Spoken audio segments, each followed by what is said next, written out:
Good morning. आइए हम जानते हैं पंचमाक्षर के विषय में। पंचमाक्षर है क्या?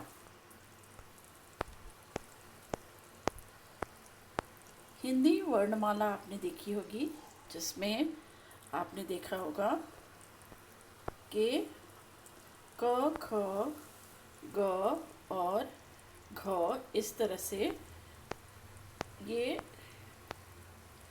ङ, और च वर्ग में लास्ट वर्ड है य, ट में ड़, त में न और प में म। ये पांचवा वर्ण है। इन्हीं पांचों को ङ, य, ड़, न और म को पंचमाक्षर कहते हैं। ये पांचों पंचमाक्षर कहलाते हैं।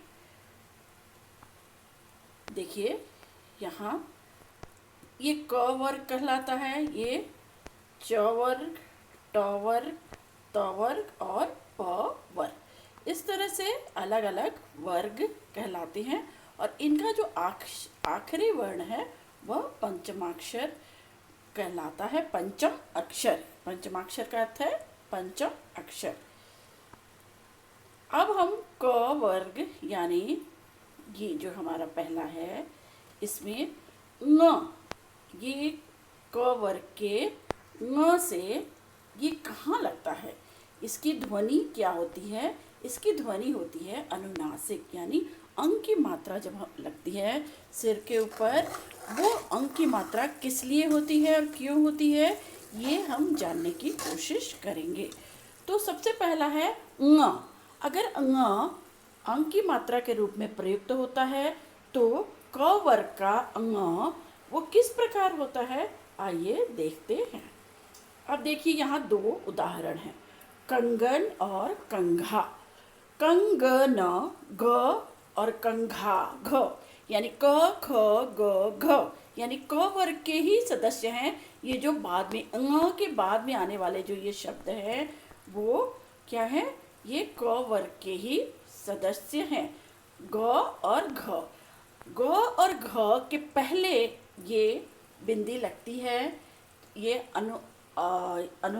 अनुस्वार लगता है, तो इसलिए इसी के मतलब इसी के परिवार का सदस्य यहाँ लगेगा, यानी ङ का प्रयोग होगा, न का नहीं, ङ का, क्योंकि ये इसी तो ये सबसे छोटा बच्चा जो है ङ क परिवार का, वही अपने परिवार के साथ आता है। ठीक, उसके बाद है हमारा ये देखिए य। च वर्ग में सबसे छोटा पांचवा अक्षर है य, जिसका प्रयोग उसी वर्ग के सभी वर्णों के साथ होता है।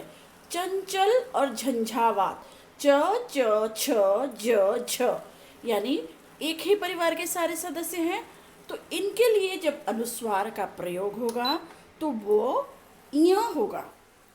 अतः यानी ये छोटा बच्चा जो इस परिवार का सबसे छोटा सदस्य है, वो सेफ साइड लेकर अपने परिवार के साथ ही अंग की मात्रा के रूप में छुप कर ऊपर आ जाता है। लेकिन हमें कैसे पता चलेगा, क्योंकि इसके बाद जो वर्ण है, बाद वाला जहाँ ये सिर पे लगा है, उसके बाद जो वर्ण आता है, जो प्रयुक्त होता है, यह निर्धारित करता है कि वो उसके साथ पूंछ पकड़ के चल रहा है।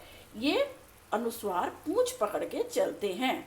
आगे है देखिए ये ठंडा और डंठल, ये ट, ठ, ड, ढ और ण है लास्ट में। ण का आधा अक्षर यहाँ लगा हुआ है और उसी परिवार का ण जो है छोटा बच्चा पूंछ पकड़ के अपने परिवार के सदस्य के साथ ही आया है। वो अपने परिवार के, यानी अब आप समझिए कि अनुस्वार जो है वो अपने ही परिवार के सदस्य के साथ आता है। अब देखिए आगे है कौन सा वर्ग, धंधा और चंदा। त, थ, द, ध, न, यानी इसका छोटा बच्चा कौन सा है, न, और ये न अपने ही परिवार द और ध के साथ आ रहा है, धंधा में और चंदा में, उनकी पूंछ पकड़ के। ठीक, मतलब यहाँ पे देखिए न ङ आया, न इ आया, न ड़ आया, यहाँ सिर्फ न आया।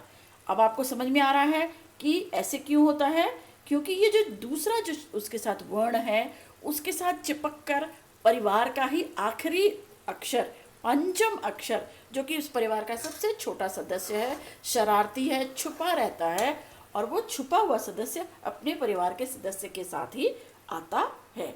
आगे है, देखिए कंपन संबंध। इसमें देखो कंपन है, प फ ब भ म, इसका सबसे छोटा सदस्य क्या है, म, और ये किसके साथ आया है, प के साथ। और देखिए यहाँ पे दो आए हैं, दोनों अनुस्वार हैं, संबंध में दो हैं, लेकिन एक ध है, त थ द ध न, तो यहाँ न लगा है।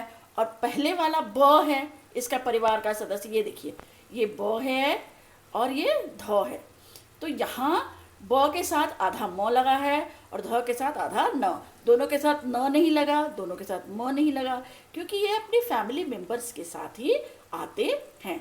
आशा करती हूँ आप समझ गए होंगे। धन्यवाद।